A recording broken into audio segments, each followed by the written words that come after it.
If you're a small business owner, you know that getting your product from point A to point B isn't just about moving boxes from one warehouse to another.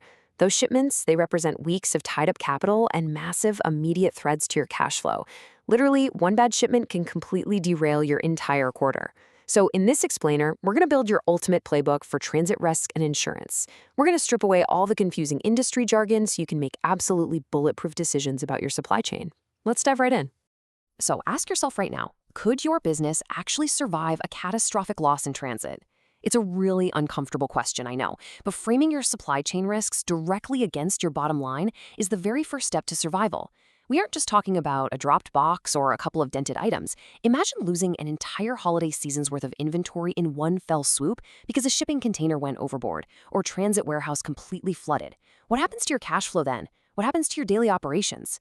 Let's break down how to actually evaluate and prepare for that exact kind of existential threat. To do that, we first need to identify our exposures by separating our risks into two totally different buckets: pure risks and speculative risks. Now, a speculative risk is something like fluctuating currency exchange rates or sudden drops in fuel prices. Sure, it could hurt you financially, but it could also actually work in your favor and make you more profitable. A pure risk, on the other hand, is like a warehouse fire or a sunken cargo ship. In those scenarios, you only lose. There is a zero positive outcome. For a small business, you shouldn't waste your limited energy trying to mitigate those speculative risks the same way you do the pure ones. For supply chains, our goal is to obsessively focus on neutralizing those pure risks. To map out those pure risks, you basically need a risk radar. You have to weigh the probability of a specific event happening against the severity of the financial blow it would deal to your company. Think of how you might plot different logistics scenarios.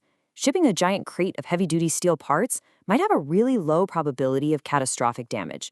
But shipping a container of highly fragile electronics, that is way higher on the radar.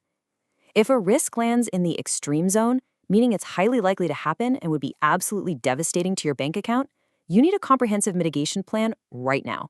Once you've identified your vulnerabilities, you essentially have three strategic moves to make. You can avoid the activity completely, you can retain the risk by building a massive cash reserve, or optimally, you can transfer that risk to someone else. Let's be real, as a product-based business, you simply cannot avoid shipping goods. That's your lifeblood. And retaining the risk by sitting on a mountain of cash just in case a ship sinks, that is a terrible use of your capital. Hoarding cash means that money isn't being used to market your products, hire talent, or grow the business. Which brings us to the absolute best tool in your playbook: transfer. For a small business owner, the most effective way to transfer a massive, potentially catastrophic transit risk is through insurance. It's that simple. You're paying a highly predictable, manageable premium to shift an unpredictable, business-ending risk totally off your own shoulders. You're transferring it to an underwriter. And an underwriter is simply the entity that evaluates your very specific transit risk, calculates the odds, and sets a price to take that massive headache entirely off your hands. Now let's translate a bit of core industry jargon into the actual policies you're going to encounter. You'll hear about hull and machinery coverage that protects the physical ship or the delivery vehicle itself. Cargo insurance, however, is what actually protects the goods you are shipping from warehouse to warehouse. A lot of small business owners make the fatal rookie mistake of assuming the trucking companies or the shipping line's insurance automatically covers their cargo. It almost never does.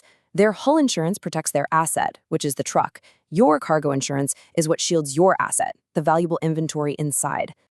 If a disaster actually does strike, you might hear this dense phrase: constructive total loss, or CTL. In everyday terms, it just means the repair bill is higher than what the asset is actually worth. Think of it exactly like when your car gets totaled after a bad wreck. In transit, retrieving damaged goods is unbelievably expensive. You have to factor in salvaging waterlogged inventory, paying crazy port storage fees, and funding a complete repackaging. Those hidden costs easily push a damaged shipment over the edge, meaning it literally costs more to rescue your inventory than you could ever sell it for.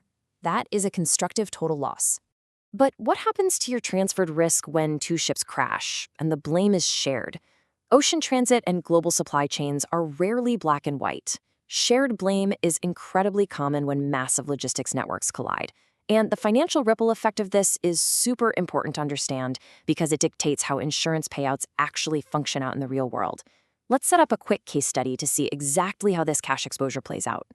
Let's imagine a concrete scenario where Vessel A is deemed 60% at fault for a collision and Vessel B is 40% at fault. In maritime logistics, it's almost never a simple case of 100% blame resting on one single captain. Independent investigators look at the crash and use a metric called fault apportionment to determine these exact percentages of blame. And from that single determination, all the massive financial liability cascades down to the businesses involved. But here is the crazy paradox. Vessel A was majority at fault, but took only half as much physical damage as Vessel B. Vessel A suffered $200,000 in damage, while Vessel B suffered $400,000. So the ship that actually caused the most problems walked away with fewer scrapes. How does the liability shake out when the fault percentages and the dollar amounts seem totally backwards? Stick with me here, because liability is cross-calculated. Vessel A owes 60% of Vessel B's damages. 60% of $400,000 is $240,000. Meanwhile, Vessel B owes 40% of Vessel A's damages, which is $80,000. When you net those two numbers out, Vessel A's hull insurance ultimately has to cover a net payout of $160,000 directly to Vessel B. This perfectly illustrates a really vital lesson. If you only insure the value of your own property, a shared fault accident could literally leave you bankrupt because you still owe a massive sum for the damage you accidentally caused to the other guy. Let's bring this all directly back to your specific cargo. If your goods are damaged in transit, your coverage often terminates the very minute those goods arrive at your destination warehouse. So time is absolutely of the essence. Think about a real-world scenario. You receive a massive pallet, you sign for it at the loading dock, and you leave it in the back room for 3 weeks before opening it up to stock your shelves. Doing that legally breaks the chain of liability. If you finally open the boxes and find everything smashed, the insurer is going to argue the damage happened on your watch, long after it arrived. To manage a claim successfully and avoid that exact trap, you need a game plan. First, you must immediately notify your insurer. Second, formally hold the carrier responsible for a breach of contract, because delivering broken goods is a breach of the contract they signed. And third, arrange for an independent surveyor to assess the loss. Don't let that third step intimidate you.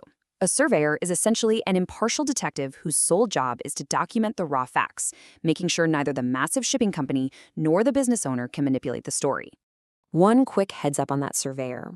While you, the insured, typically have to pay their fee up front, it is almost always reimbursed by your underwriter if your claim is approved. Just be prepared for that initial out-of-pocket cash flow requirement when a disaster first hits. Honestly, having a tiny bit of liquid capital set aside to trigger this exact claims process is really the only risk retention you should be doing as a small business. That way, you aren't completely financially paralyzed the moment a disaster happens and you need to get that detective on the scene. I'm going to leave you with a little piece of homework today. Look closely at your logistics operations tomorrow morning. Are you accidentally betting the entire future of your company on a single shipping container? Think about that risk radar we talked about. Map out your logistics and find your vulnerabilities. What potentially fatal, pure risk are you just holding on to right now that you really should be transferring to an underwriter? Find that risk, transfer it, and bulletproof your business. Until next time.